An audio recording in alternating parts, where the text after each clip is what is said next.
Hey mga Spark, kamusta kayo? As ba ganun pag-uusapan po natin ang mga pwede mong gawin kapag konti na lang ang pagtingin na lalaki sa'yo.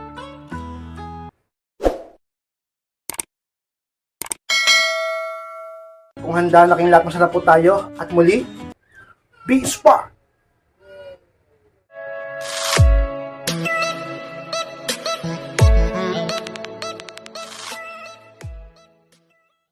At ang unang bagay na pwede mong gawin ka-inspire kapag konti na lang ang pagtingin na lalaki sa iyo is huwag ipaalam na palagi mo siyang namimiss o hinahanap.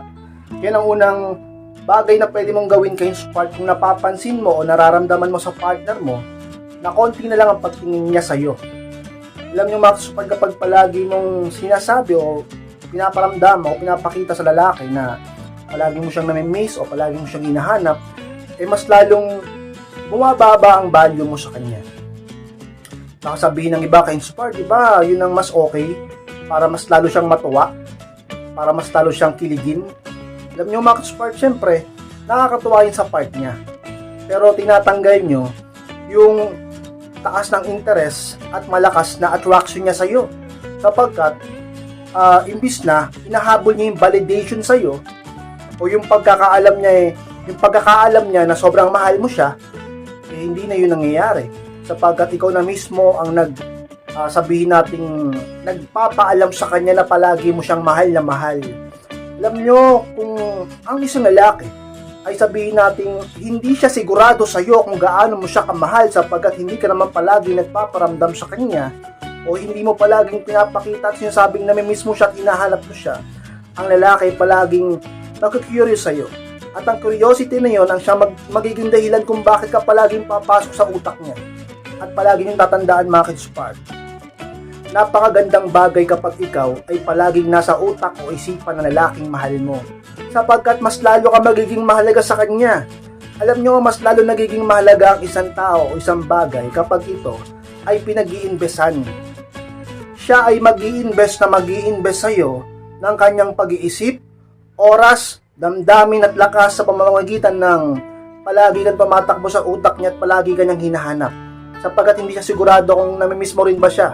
Hindi siya sigurado kung naiisip mo rin ba siya. Dapat ganon, kaya wag niyong ipakita na sobrang mahal niyo ang boyfriend niyo. Wag niyong pakita palaging sobrang mahal niyo ang partner niyo. Pakita mong mahal mo siya pero wag sobra. Kasi yung iba sa inyo, sobra-sobra kung magpakita ng pagmamahal eh. Dahilan kung bakit nananawa, nanlalamig at nagsasawa at tagamang sabihin natin nawawala ang challenge sa partner niyo lalaki sa inyo. Dahilan kung bakit yung lalaki talaga namang ka-inspired napapalapit sa tukso sapagkat siya ay masyado nagiging kampante sa'yo.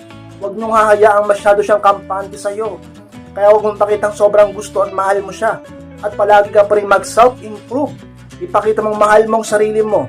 Ipakita mong hindi lang umiikot sa kanya ang mundo mo. Ipakita mong nagpapaka-busy ka. Ipakita mo ka-inspired na mahal mong sarili mo at hindi lang siya. At hindi ka handa magpakatanga. At hindi ka palaging needy. At hindi ka sobrang clingy upang di lumaki ang ulo niya. Since sa mga pwede mong gawin ka-inspire kung ang sinalaki ay nakikita mong konti na lang ang pagtingin sa'yo. Huwag mong ipakita, huwag mong iparamdam na namimiss mo siya o hinahanap-hanap mo siya. At kung sakali mang magtanong siya sapagkat siya ay nasanay na ganyan ka, ka-inspired, sabihin mo lang na busy ka. Sabihin mo lang na nag-aayos ka ng sarili mo. Mga bagay na magaganda at talagang mga posibleng dahilan na tatanggapin niya ka-inspire. Alam mo, pwede mong gawin ka-inspired kung konti na lang ang pagtingin ng lalaking mahal mo sa'yo is kung sobra ka magparamdam, bawasan mo na. Kung pangalawa ka-inspired, alam nyo mga-inspired kung bakit bumababa ang pagtingin ng lalaki sa'yo o bumababa ang attraction, interest at ang value mo sa kanya sapagkat sobra-sobra ka kung magparamdam sa kanya. Alam nyo bang hindi maganda yan? Alam nyo bang mali ang kasabihan na dapat ibuhos mo ang lahat sa partner mo upang mas mahalin kanya? Mali ang kasabihan na yun at paniniwala na yun. Talaga naman kapag kasinobrahan mo ang pagmamahal mo, ay mababawasan ang halaga mo sa kanya. Sapagkat bakit ba mas lalong nagmamahal ang isang tao? Dahil siya ay talaga namang ka-inspired, masyadong nag-i-invest ng kanyang mga ginagawa at effort sa iyo. Paano niya ngayon i-invest ang effort niya sa iyo? Kung ikaw na mismo ay talaga namang pinapakita mong sobrang mahal mo siya dahil palagi ka nagpaparamdam, mayat maya ka nagchat-chat, mayat maya ka nagte-text, mayat maya ka nagko-call, mayat maya ka nag-update, mayat maya ka nagtatanong, mayat maya ka nagsiselos, mayat maya ka nagdududa, Mayat maya ka nagpaparamdam sa kanya, palaging available, napakadami mong oras pagdating sa kanya. Ngayon, anong iisipin ng lalaki na ganun siya kahalaga sa'yo? Anong iisipin ng lalaki na dapat ako maging kampante sapagkat ang girlfriend ko o misis ko ay sobrang mahal ako dahil palagi siya nagpaparamdam, lagi nakabantay sa akin, dahilan kung bakit magpipiling pogi siya at talagang magiging masyadong kampante at lalaki ang ulo niya. Pero kung hindi ka lagi magpaparamdam, ang lalaki ay talaga namang palaging iisipin ka, dahilan kung bakit siya ay laging mag-e-effort sa'yo, makita ka lang, makausap ka lang o makasama ka lang, sapagkat pinapakita mo sa kanya ka-inspired na talaga namang hindi siya ganun kahalaga sa'yo. Alam ko mahirap para sa part nyo na ipakita ang ganyan, na iparamdam mo, ipakita sa boyfriend o mister nyo na hindi siya ganun kahalaga sa inyo, dahil mahal na mahal mo siya, at yun ang totoo. Pero kung mamamaster mo ang iyong emosyon, mamamaster mo ang iyong oras, mamamaster mo ang sitwasyon ng inyong relasyon, mamamaster mo ang gusto at ayaw niya, at kung paano ayusin ang schedule mo, talaga namang kayo pa ng lalaki mababalo sa'yo, sapagkat ang isa mga pinakasikreto upang mabalo sa'yo ang isang lalaki ay ipakita mong lagi kang busy, sapagkat doon mas lalo kanyang hinahanap ka-inspire. Paano siya mababalo sa'yo kung hindi kanya hinahanap? Paano siya mababalo sa'yo kung hindi kanya iniisip? Paano siya mababalo sa'yo kung hindi siya nag-curious sa'yo kung anong ginagawa mo? Sapagkat palagi ka nagpaparamdam, palagi kang available, ka-inspire ang isang lalaki. Kapag hindi nababalo sa'yo at nababawasan ang pag-ibig niya sa'yo, talaga naman maaari siyang matokso sa iba. Sapagkat bumababa na ang value mo, nagiging kampante pa siya. Kaya huwag kang laging needy. Huwag kang laging kala mo mawawalan ng lalaki sa buhay mo. Huwag kang laging pabebe. Magpaka-busy ka, magpaka-matured ka, tayusin mo ang sarili mo. Huwag kang laging magparamdam upang ang lalaki hanapin ka at siyang laging mabalo sa'yo, ka-inspire. Patlong pwede mong gawin ka-inspire kapag konti na lang ang pagtingin ng lalaking mahal mo sa'yo is kung nakapagpabaya ka sa sarili mo, ayusin mo na. Patlo ka-inspire. Since sa mga dahilan kung bakit nagiging konti na lang ang pagtingin ng lalaking mahal mo sa'yo, hindi mo na masyadong maramdaman ang effort at pag-ibig niya. Hindi na siya masyadong naglalambing sa'yo. At pakiramdam mo lumalayo ng loob niya sa'yo. Sapagkat baka, sa dahilan, dahil baka napabayaan mo ang sarili mo. Ayusin mo na ka-inspire ang sarili mo. Alam ko, may pag-asa pa. Kahit pa may edad ka na. Kahit pa sabihin natin sobrang busy mo. Sabihin pa natin marami kang problema ngayon. Sabihin pa natin na-stress ka ngayon. Kapag gusto, may paraan. At hindi naman kailangan gawing biglaan ang lahat. Kahit dahan-dahan, mag-self-improve ka. Umpisahan mo ka-inspired sa pagbili ng mga pangangailangan mo upang gumanda ang kutis mo. Umpisahan mo sa pagbubuhat, kahit dahan-dahan upang magpa-sexy ka. Umpisahan mo sa pag-aaral kung paanong magkakaroon ka ng magandang forma. Umpisahan mo pumunta sa kung saan man para maghanap ng pabangong babagay sa'yo. Umpisahan mo ka-inspired manood ng mga skincare at talaga mga nagtuturo sa pagme-makeup kung hindi ka marunong. Umpisahan mo magtanong sa pinsan o kapatid mong babae kung paanong siyang mas lalo nagiging maganda. Umpisahan mo ka-inspired sa pag-aaral at pag talaga namang ka-inspired sa dahan-dahang pag-aayos ng sarili mo. Hanggang sa matuto ka, hanggang sa masanay ka, hanggang sa ma-master mo, hanggang sa talaga namang patuloy na mag-improve ka. Ang lalaking mahal mo na konti ang pagtingin sa'yo ay siguradong babalik unti-unti ang spark.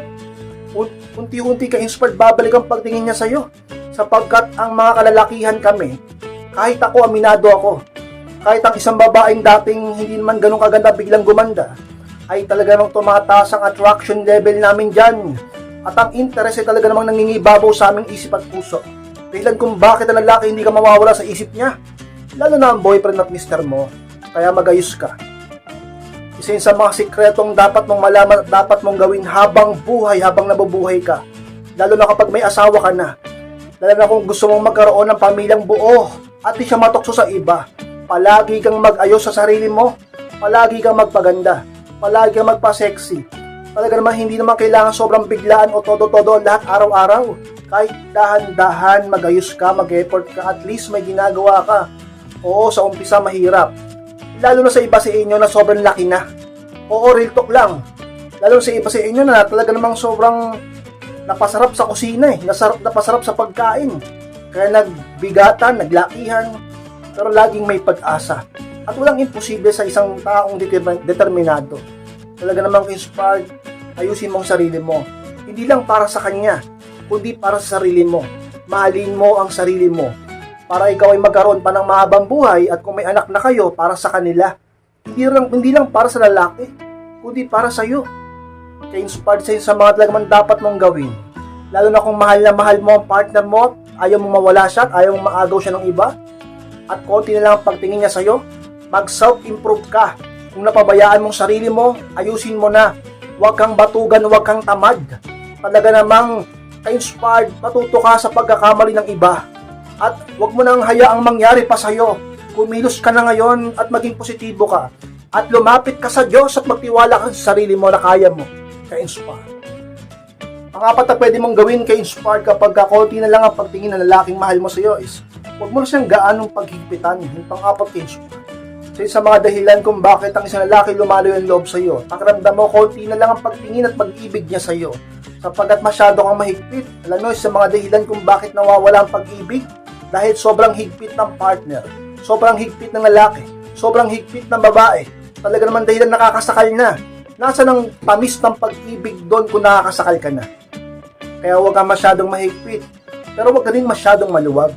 Dapat sapat lang, dapat magtiwala ka, dapat balanse lang, at dapat hayaan mo rin siya sa mga bagay na gusto niya. Suportahan mo siya sa mga bagay na pinapangarap niya. Ipakita mong andyan ka para maging inspirasyon niya, at hindi para maging kontrabida sa buhay niya. Ka-inspired siya sa mga sikreto upang isang lalaki mas lalo kang mahalin, at gawin kang mahalaga palalo sa buhay niya. Hindi mawala ang pagtingin niya sa'yo, at lagi siyang may pag-ibig sa damdamin niya para sa'yo. Ka-inspired, yung iba kasi sa inyo sobrang higpit eh. Sa sobrang higpit nakakasakal na. Sa sobrang higpit nakakaasar na. Sobrang higpit palagi na kayo nag-aaway. At hindi na kayo magkaunawaan. Ang pag-ibig ay nawawala na. Ka-inspired, huwag kang ganyan. Matuto kang magtiwala sa partner mo. Matuto kang sumuporta sa kanya. At matuto kang maging maluwag kahit paano sa kanya. Tulad ng kagustuhan mo na ginagawa niya sa'yo. Gusto mo ba na pinaghihigpitan ka rin ng sobrang partner mo? Gusto mo bang nakakasakal din ng boyfriend mo? Tulad ng ginagawa mo? Matuto kayo sa pagkakamali ng iba. Wala nagtatagumpay sa ganyan. Pinag-aralan ko yan ka-inspired. Kapag sobrang higpit ng partner talaga naman, 90% naghihiwalay. 90% ka-inspired. Nagbi-break. Hindi nagkakatuluyan. Sobrang higpit eh. Pinagtatalunan. Dahil lahat tayo gusto natin ng kalayaan. Freedom, peace of mind, talaga naman ang kailangan lang magtiwala. No choice ka kundi magtiwala. Ka-inspired, lumapit ka sa Diyos upang siya ay di matokso ng iba. Kailangan mo, huwag kang masyadong mahigpit. Sa isang mga sikreto, ka-inspired, para ang lalaking mahal mo hindi mawala ang pagtingin sa iyo. Sa halip, palagi ka pa niyang maisip kapag magkalayo kayo, di kayo magkausap sa message o sa personal. Pero pag masyado kang mahigpit, kakawala yan sa iyo. Kapag tingin niya sa iyo, ay unti-unti maglalaho. Kaya naman ka-inspired kung konti lang ang pagtingin sa'yo ng boyfriend o mister mo. Huwag ka nang masyadong mahigpit, pero huwag ka rin masyadong maluwag. Dapat tama lang, dapat sapat lang. Ka-inspired. Ang limang pwede mong gawin ka-inspired kapag konti na lang ang pagtingin sa'yo ng boyfriend o mister mo is lumapit ka sa taas. Yan pa niya ka-inspired. Ka-inspired, anong ibig mo sabihin lumapit sa taas? Kay mayor ba? Kay governor ba? Kay presidente ba? Hindi ganyan. Tao lang din yan katulad mo. May problema, nagkakamali, lumapit kayo sa Diyos, sa Ama na makapangyarihan sa lahat upang tulungan kayo. Sapagkat bilang tao, tayo ay may hangganan at may limitasyon. At ang mga hinihingi niyong payo sa amin ay talaga namang may hangganan din. Ka-inspired, pero kung lahat tayo ay magtitiwala at lalapit sa Panginoong Diyos sa itaas, talaga naman ka-inspired. Maaari talaga na ikaw ay talagang matulungan. At ang problema mong nahihirapan ka ay talagang magbago na. Mapunta ka sa kaginhawaan. Alam nyo, bilang tao, ikaw man o ako, sino man sa inyo, may mga pagsubok at problema talaga sa buhay na mahirap lagpasan at harapin. Pero kung kasama nyo ang Diyos, sigurado ka-inspired. Lahat yan kaya inyong kayanin. Sapagkat ang Panginoong Diyos ay makapangyarihan sa lahat. At siya ang nagbigay ng buhay sa iyo. Walang imposible sa Kanya. Kahit ang karagatan, siya ang lumikha. Napakalawak ng karagatan. Diba? At siya rin nagbigay ng buhay sa taong mahal mo. Siya rin ang may kakayahang magpabago ng isip at puso niya para papalapit sa iyo. Magtiwala kayo sa Diyos, ka-inspire upang magkaroon kayo ng matagumpay na relasyon.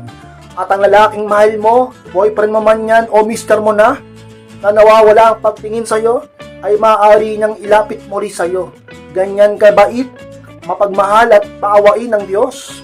Huwag kayong talaga namang masyadong magtiwala sa sarili nyo. Magtiwala kayo higit sa taas sa Panginoon upang kayo ay tulungan. Ka-inspire sa mga sikreto. upang magtagumpay ka sa sitwasyon mo ngayon. Yung iba kasi sa inyo, sobrang hirap na eh. Sobrang nasasaktan na. Panaiyak, nakakulong sa kwarto. Kung ano-anong naiisip, depressed na.